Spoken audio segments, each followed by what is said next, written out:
Bienvenue au Festival du film francophone d'Angoulême en partenariat avec TV5 Monde. En avant-première ici, l'Odyssée, le nouveau film événement de Jérôme Salle avec un Lambert Wilson plus vrai que nature en commandant Cousteau. C'est un film populaire et ambitieux. On retrouve Lambert Wilson.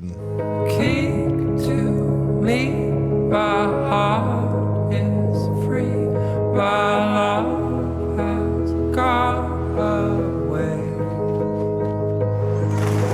Tell me true, my heart is blue, my love has gone away. It's okay, someday I'm gonna be with you. It's okay, I know someday I'm gonna be with you. L'Odyssée, Lambert Wilson, film de Jérôme Salle. C'est un événement ici en avant-première au Festival du film francophone d'Angoulême. Et puis les acclamations du public à la fin. J'ai trouvé qu'il y avait une ferveur très particulière. Je suis habitué aux avant-premières. Les gens peuvent être polis ou simplement contents parce que vous êtes là. Voilà, ils sont contents de voir les acteurs ou les metteurs en scène. Mais hier soir, j'ai ressenti vraiment une émotion très forte et un désir de la part du public de nous remercier, de partager leur émotion avec nous.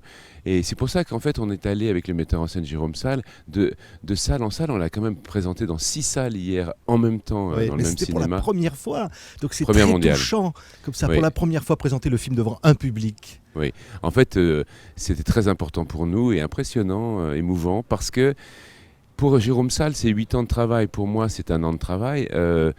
Mais c'est une folie, ce genre de projet. Et la réaction du public est fondamentale. Elle a été très positive. Parce que, je vais vous dire pourquoi. C'est un film que les Français, un genre de film, un genre de budget que les Français pratiquent peu, voire plus du tout. C'est un gros budget, on dit 20 Alors, on va millions dire que d'euros. c'est un gros budget. C'est un film qui a coûté 20 millions d'euros. L'équivalent fait par des Américains pour le même résultat. Vous multipliez par 5. Ouais. Et les Français, les producteurs, et je tiens à leur rendre hommage, réussissent un pari dangereux pour eux, mais vraiment, ils risquent leur chemise, de faire ce film d'une qualité irréprochable, avec des voyages, des bateaux, de la plongée, des images sous-marines, pour 5 fois moins d'argent que les Américains. Et il faut que le public défende ces films-là, parce que qu'est-ce qui se passe en France? On a des comédies qui sont plus faciles commercialement, et puis des films d'auteur. Les films un peu plus ambitieux au niveau de la production, ils sont rares. Oui, là c'est un film à dimension internationale. Ouais, je trouve qu'il a une facture vraiment irréprochable pour plaire aussi à un public mondial, pour plaire à un public nord-américain habitué aux grosses productions hollywoodiennes. C'est à la fois une aventure, c'est une odyssée comme le dit le titre, et puis c'est une odyssée intérieure entre des personnages fascinants dans l'entourage du commandant Cousteau.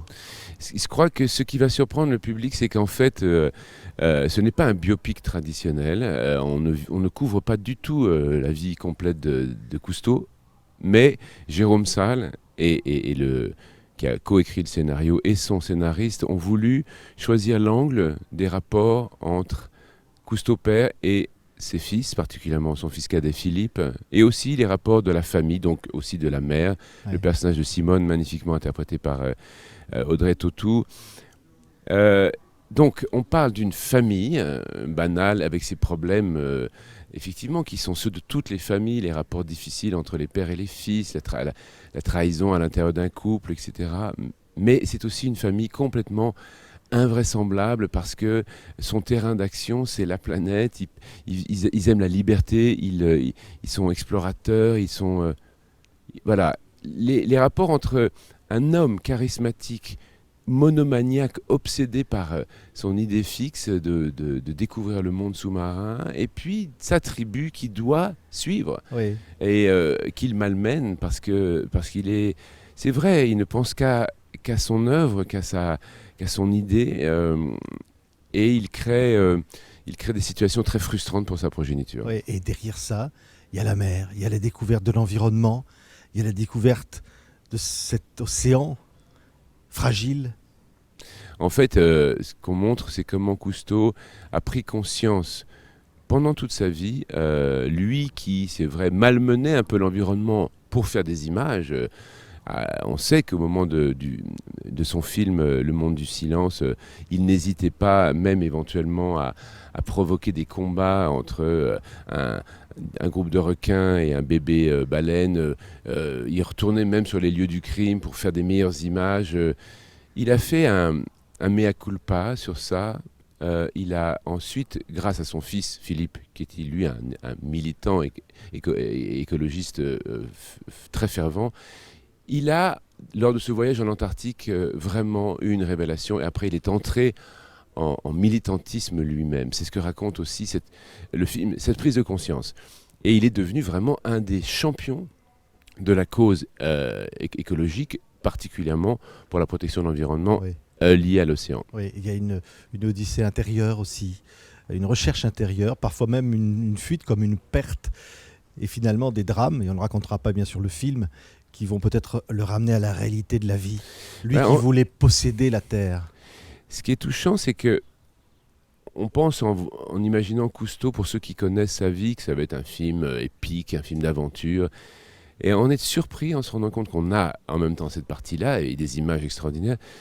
Mais c'est un film émouvant et c'est un film qui va même provoquer une grosse émotion, des larmes. Moi, je connais beaucoup de gens qui ont pleuré en voyant le film. Parce que c'est aussi un film sur le temps qui passe. C'est une famille, Cousteau, on le découvre à 37 ans, les enfants ont 7-8 ans. Et à la fin, c'est la mort du fils en 1979. Cousteau a 69 ans lui-même. Le temps a passé. C'est la vie d'une famille à travers les époques, tous les moments de la vie. Et ça, le temps qui passe, c'est aussi un des sujets du film. Oui. On montre un Cousteau qui a plein de facettes. Et on n'a pas voulu le rendre particulièrement sympathique, ni noircir le tableau. Je pense qu'on a réussi à le montrer dans ses ambiguïtés. Mais vous savez, j'avais rencontré au début du film les anciens de la Calypso, les plongeurs, caméramans qui avaient travaillé avec lui. Et ils m'ont dit, comme un viatique, ce conseil. Alors, vous ferez ce que vous voudrez des faiblesses du personnage, des ambiguïtés du personnage. Mais ne ratez pas un truc. Ne ratez pas le regard de cet homme. Cet homme, il était capable de vous emmener au bout du monde. Simplement, quand il vous racontait une idée, on le suivait. Et on n'a jamais été déçu. Alors oui, il y avait peut-être des faiblesses, mais ce goût de la liberté et les moyens de la liberté qu'il donnait aux uns et aux autres, il ne fallait pas le rater. Ça, c'était leur conseil. Merci beaucoup Lambert Wilson. L'Odyssée, film événement ici en avant-première mondiale au Festival du film francophone d'Angoulême en partenariat avec TV5 Monde. Merci Lambert. Merci à vous. It's okay.